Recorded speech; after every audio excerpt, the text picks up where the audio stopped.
મારું નામ દિનેશભાઈ જોશી, આમ આદમી પાર્ટી રાજકોટ શહેર પ્રમુખ। આજે અમે આવેદનપત્ર દેવા માટે આવ્યા છીએ કમિશનર સાહેબને કે ભાજપ દ્વારા જેટલા કાંડો કરવામાં આવે છે, જેમ કે બળાત્કાર કાંડ, ભૂ માફિયા, ડ્રગ્સ માફિયા, સરકારી જમીન ઉપર 250 મકાન બનાવીને વેચી નાખવા, આવા અનેક કાંડો છે। એમ છતાં પણ એની ઉપર પ્રશાસનની મીઠી નજર છે, પોલીસ ખાતું કાંઈ કરતું નથી। તો આવું શા માટે?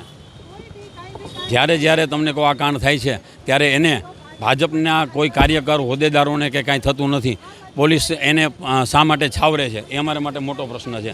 એટલે સીપી સાહેબને અમે આવેદન દેવા માટે જઈએ છીએ કે આમ આદમી પાર્ટી જ્યારે આવેદનપત્ર દેવા જતી હોય, લોકોના પ્રાણ પ્રશ્નો, મોંઘવારી વિશે, પેપર ફોડ વિશે કે કાંઈ પણ કાર્યક્રમ કરે તો એની તમે ધરપકડ કરો છો અને 6 કલાક ગોંધી રાખો છો।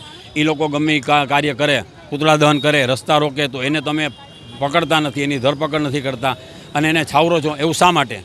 આદમી પાર્ટીમાંથી રાજલ ગઢવી છું અને ઉપાધ્યક્ષ છું, વાઇસ પ્રેસિડન્ટ છું પ્રદેશની। આજનો અમારો જે કાર્યક્રમ છે એ ઓનલી ફોર ભાજપ માટે જ છે। કાંઈ બી કાંડ થાય છે તો ભાજપ જ એનું જવાબદાર છે। આપણે જોઈએ છીએ ગેમ ઝોનમાં થયું કે અત્યારે છોકરીઓના રેપ થાય છે, બધાયમાં ભાજપ સંડરાવેલું છે। તો ભાજપ માટે આ સરકાર કેમ જાગતી નથી? હવે અમે પબ્લિકને એ જ કહેવા માંગીએ છીએ કે ભાજપને હવે એક્શન લેવા માટે આપણે મજબૂર કરવું પડશે, કેમ કે આ આમ આદમી પાર્ટી કાંઈ બી કાર્યક્રમ કરે તો અમને પકડી લે છે, 3-3, 4-4 કલાક અમને લેડીઝને પણ પૂરી રાખે છે। તેવો કયો કાયદો છે કે જે ભાજપને પકડી નથી શકતું? અને અમે એવો કયો કાયદાનો નિયમ ભંગ કરીએ છીએ કે અમને 5-5, 6-6 કલાક લેડીઝને પૂરી રાખીએ છીએ? તો સીપી સાહેબને આજનું આવેદન છે। અને આજનું જે કાંડ અમે ભરત બોગરાની હોસ્પિટલમાં જે છોકરીએ કીધું કે ત્યાં જઈને મારો રેપ થયેલો છે, તો ક્યાંનો ન્યાય છે?